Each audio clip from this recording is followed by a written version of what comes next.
que ezali volonté ya mokonzi ya mboka asengi na biso baministre ya mboka tolongwa na babiro climatisé ya Kinshasa tokita na intérieur ya mboka. Baproblème mingi eza na kati ya mboka na biso eza kosepose kaka parce que bakonzi oyo esengeli bazwa badécision baza informé.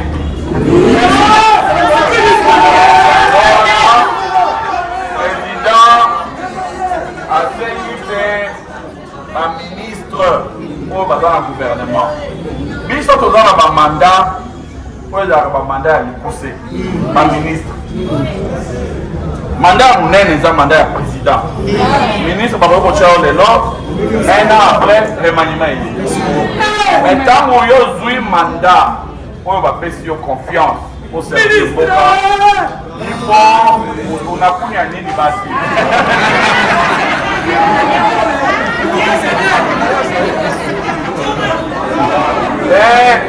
soki bapesi yo ngolu chance ya koexercer bafonction wana yebaki bapesi yo yango mpona famille na yo te, bapesi yango mpona baintérêt na yo te, bapesi yango mpona baintérêt ya parti na yo te, bapesi yo yango mpona baintérêt ya province na yo te, bapesi yo yango mpona baintérêt ya territoire na yo te.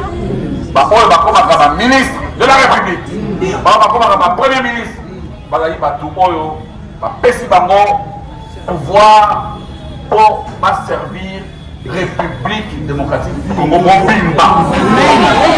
Ngai nazali mwana ya Mongala, originaire ya province ya Mongala.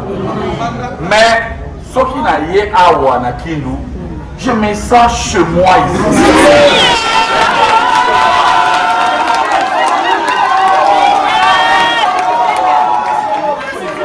Héritage oyo toza nango bakoko batikeli biso ya Congo yango wana bomoko ya Congo yango boza komona bitumba oyo eza na acte d'agression oyo mboka na biso ezali victime avec la complicité de certains Congolais. Faut dire les choses comme elles sont. C'est boyebi yango banguna oyo baza kobundisa biso na est, banguna oyo baza kopiller richesse na biso na est, baza kosala yango na complicité ya certains Congolais. Eboyebi yango cohésion nationale na biso ezali richesse ya liboso oyo batikela biso oyo il faut transmettre na bana na biso. Le Congo est indivisible. Moto azali na manyema awa kisangani ezali pana akoki kolonga manyema awa akei na Kasai, akei na Kananga, na Okatanga, na Lualaba, akei na Bazwele, akei na Otwele, akei na Ituri, akei na Bandundu, akei na Congo Central, ezali epana ye. Oyo ya Congo Central akoya awa. Oyo ya Équateur akokende na Kivu na Goma, ezali epai na ye. C'est ça notre première richesse. Il faut tout battre là et tout transmettre. Personne ne doit nous influencer. Personne ne doit mettre dans nos esprits l'idée que Bokanabiso, les Anaba Lingalaphone, les Anaba Swahiliphone, etc. Non! Nous avons une seule grande tribu, c'est la tribu Congo. Tribu à Congo. Congo, ils ont la famille. Ils ont la Ndagu Moko, avec plusieurs chambres. Il y en a 26. Peut-être 25 plus salon. Ils ont dit Kinshasa, mais 26 chambres, 26 provinces. Les longs à la Awa, dans le monde la chambre, parce qu'on a la chambre, mon sous mais quand je vous regarde dans les yeux, je vois le même visage. On a mon qui na Kisangani, on a mon qui na Kasai, on a mon qui na Grand Katanga, on a mon qui na Grand Bandundu, on a une nation. Faut pas que Bayango, si Abino na Moutou, pas cher mais à division. Il faut barrer la route à la division. Il faut barrer la route à tout discours divisionniste. mutu soki aye na badiscours wana il faut oyebisa ye otia na tout droit. Je sais que biso nyonso tovibraki ntango Léopard ezobeta coupe du monde. Soki joueur moko atie soki wis atie tozosaute biso nyonso ezala awa ozala na Congo central ozala na Kinshasa ozala na Goma ozala na Bukavu ozala na Ituri ozala na Lubumbashi ozala na Mbandaka ozala na Bumba na Gemena ozala na Buta partout tozala tout mitema na biso bandaki kovibrer ndenge moko. Pourquoi? Parce que tous arrivent à Congolais. Dans tout ce qui premier but contre l'Angleterre, non, il y a son quitté. Voilà, ces sentiments-là, c'est ces sentiments-là, où il y a des sentiments d'appartenance dans la famille. Les gens, moi, dans mon corps, on a besoin du diplôme. Les gens, on a membre de la famille, à Zui, et l'autre, on a mon soit CPI. C'est comme ça une famille. C'est comme ça une famille. Bana libota so du papa va nommer va pesier ni bana nyo so va se faire là. On va dire que libota est honneur. Bon côté. Et ceux qui moko na bango a beli. Mutu nyo so atai na mawa. Bon côté. Ceux qui moko na bango a ko kufa. Mutu nyo so za matanga. Bon côté. C'est ça le Congo, une famille. Message à liboso na ngai ko pesa bino awa na Manyema. Ce message, il y a unité nationale. Tout est pour préserver l'amour. La quatrièmité, on a vu sur la quatrième esprit, tout ça la solidaire. La bande qu'on a vu sur Bazali na Kivu, on va aller na Bukavu, on va aller na Goma. Na ba affre, on va aller comme on na ba souffrance, on va aller subir. Tout ça qu'on a ba maman, na biso na Bazali violé, Bazali déchiqueté, ba papa fracassé. Na ba marteau, na ba combo, na ba machette. Bana mikene bazo kukata bango bakingo nenge bazo pasola bango mabumu sans pitié aucune ezali souffrance na biso oyo il faut toye bakotia mon ami et sentiment wana ya que il faut que tous se liguer comme un seul peuple derrière le président de la République ye mutu nzambe apesi ye ngolu ya kokumba biso lelo en face na ye il a d'autres chefs d'État notamment il y a un pays agresseur. Il y a un peuple qui a été toujours opposition, ils ont menacé Kagame. Opposition, ils ont dit que Kagame a démissionné. Non. Et nous, qu'est-ce qu'on fait? On manipule certains pour que fragiliser l'unité nationale. Pour que Bissou tout à la mitou. Pour nous diviser ici. Afin de nous fragiliser là-bas, la résistance au Sénégalito, ça la montre à travers nos phares d'essai, mais à travers nos patriotes Ouazalendo, mais à travers le peuple. Il faut que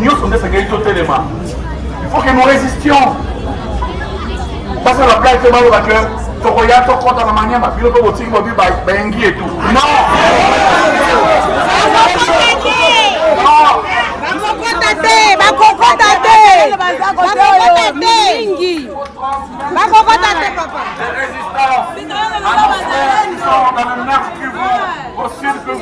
De résister face à l'ennemi qui veut mettre notre pays à genoux.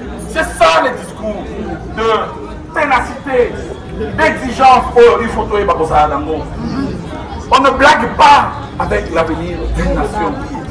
Mboka oyo biso tozwi yango pa bakoko ndenge momona ka yango na 4 jours.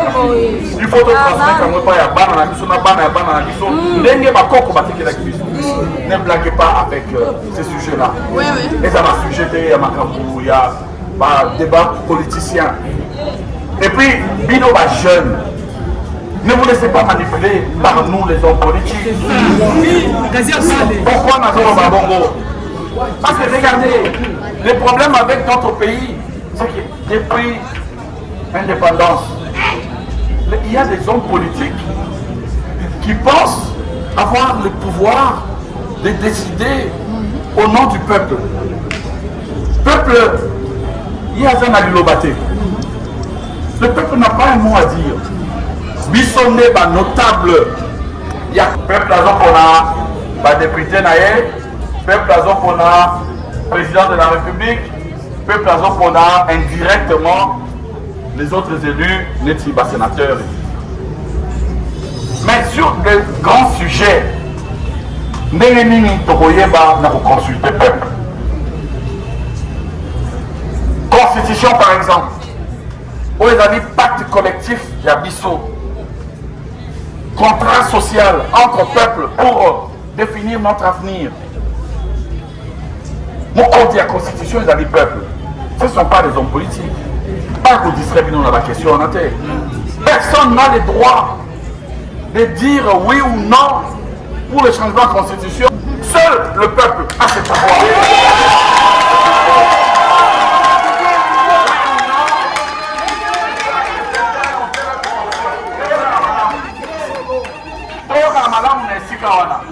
Je voudrais que les choses soient claires. Moutou moko ndeka kazali na faculté wana na pouvoir wana ezali peuple.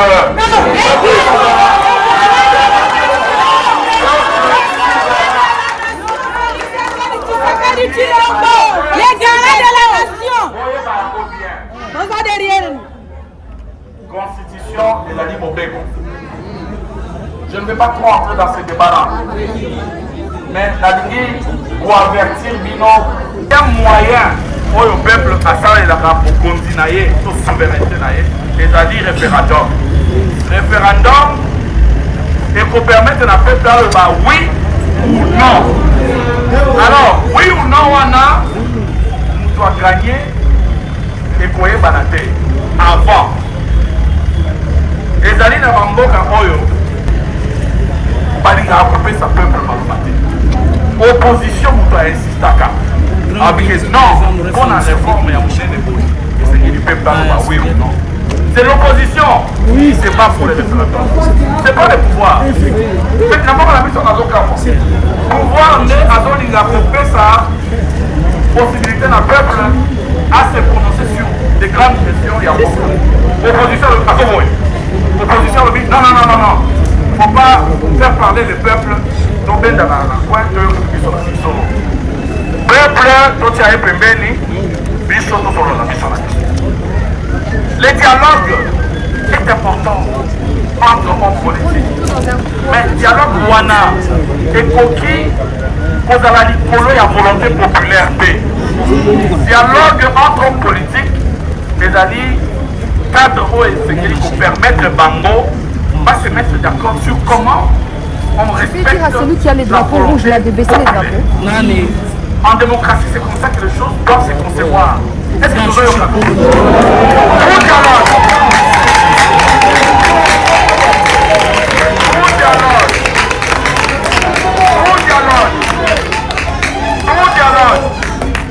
dialogue. Oh, et Koki Kokende dans le sens. Tout dialogue, je le répète. Un instant, maman. Un instant. Ah oui, mais ça c'est votre oui. Il y a d'autres qui disent non. Alors il faut expliquer. Chacun est libre de dire oui ou non. Mais le moment venu, pour le moment la question ne se pose pas. On dit ceci, il faut savoir ce que l'on veut. La Mandaki Kolomba, que tout dialogue allant dans le sens contraire. Il y a un intérêt à peuple, ils ont dialogue moko, ils ont antidémocratique. Ils ont quoi éviter. Tout dialogue politique doit avoir pour objectif de faire respecter la volonté du peuple et de défendre les intérêts du peuple. Et le dernier arbitre dans une démocratie, c'est le peuple. Seul le peuple a les derniers mots. Et moi je ne vois pas pourquoi les hommes politiques peuvent s'entretuer pour ça. C'est-à-dire que moi je suis sûr que j'étais de l'opposition. Je serais content que l'on puisse avoir une loi permettant à ce que le peuple puisse se prononcer sur de grands sujets engageant l'avenir du pays. Parce qu'en tant qu'opposant à ce moment-là, je serais capable de convaincre le peuple de pouvoir dire non. Parce que référendum, c'est qu'au couteau à double tranchant. Tu poses le peuple la question de savoir, oui ou non, vous voulez qu'on instaure une double nationalité dans notre pays.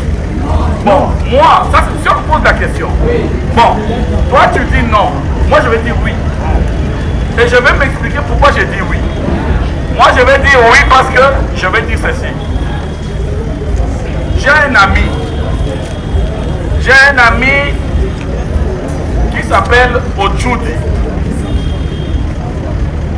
Jean-Jacques Odjoudi qui habite en France. Il est médecin, neurochirurgien. Nous ne doit pas se le rabattre. Tu peux dire au papa qui a le téléphone de tout ça. Azali kuna mwana ya Manyema.